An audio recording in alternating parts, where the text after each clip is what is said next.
ฟังมาแล้วว่าโอ้ยจะเป็นเฮ็ดเสียหน้าอันเมีย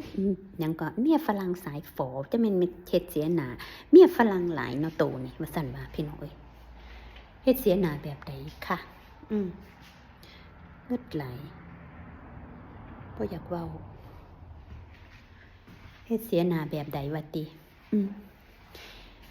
ว่ายายเพ็ญบ่แต่งตัวสวยบ่แต่งหน้าแต่งตาบ่ตรงตัวสวยบ่มีกระเป๋าโลกกระเป๋าหลุยน้ำเขาว่าซั่นว่านะพี่น้อง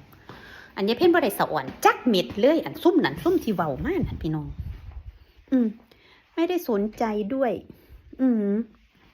ว่าแท้กระเป๋าหลุยเนี่ยโอ้ยยายเพ็ญบ่รู้เรื่องเลยพี่น้องบ่ได้สนใจเนาะหนึ่งก็คือว่าเราไม่ถนัดบ่ได้สนใจเรื่องนั้นนะแม่พี่น้องสอง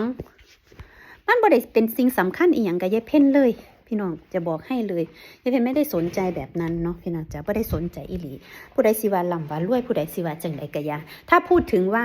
ซื้อได้บ่ซื้อได้เป็นหยังสิซื้อบ่ได้พี่น้องซ้ำกระเป๋าหลุยซื้อแม่นบ่บอกหมองมันแล้วโลดแม่นบ่ล่ะเนาะแต่ว่าจะซื้อมาทำไม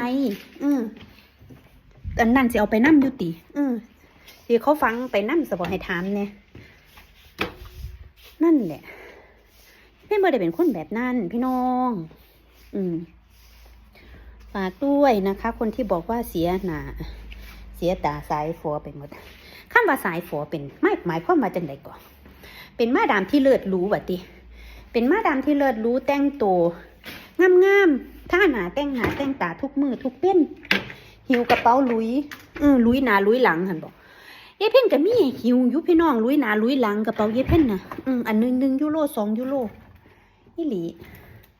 ยายเพ็ญไม่ได้สนใจเนาะขอโทษเด้อถ้าว่าเฮ็ดให้เสียหน้าอันเสียหน้าอันเมียฝรั่งล่ะพี่น้องเอ้ยเนาะได้ยินมาวางสั่นล่ะพี่น้องแต่ยายเพ็ญบ่ได้เครียดดอก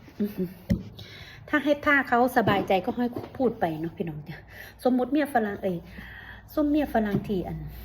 ว่าเป็นอวดลำอวดรวยหรอกพี่น้องส้มเมียฝรั่งเขาเจ้าเพียบพร้อมหยังบัดนี้กระเป๋าลุย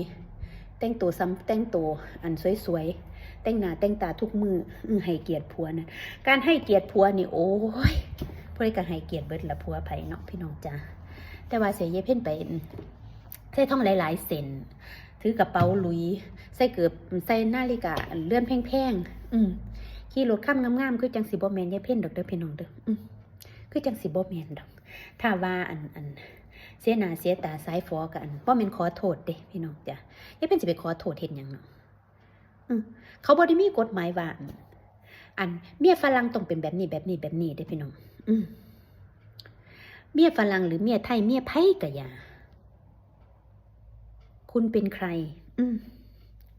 คุณทำหน้าที่ของคุณหรือยังเป็นแม่บ้านแล้วยัง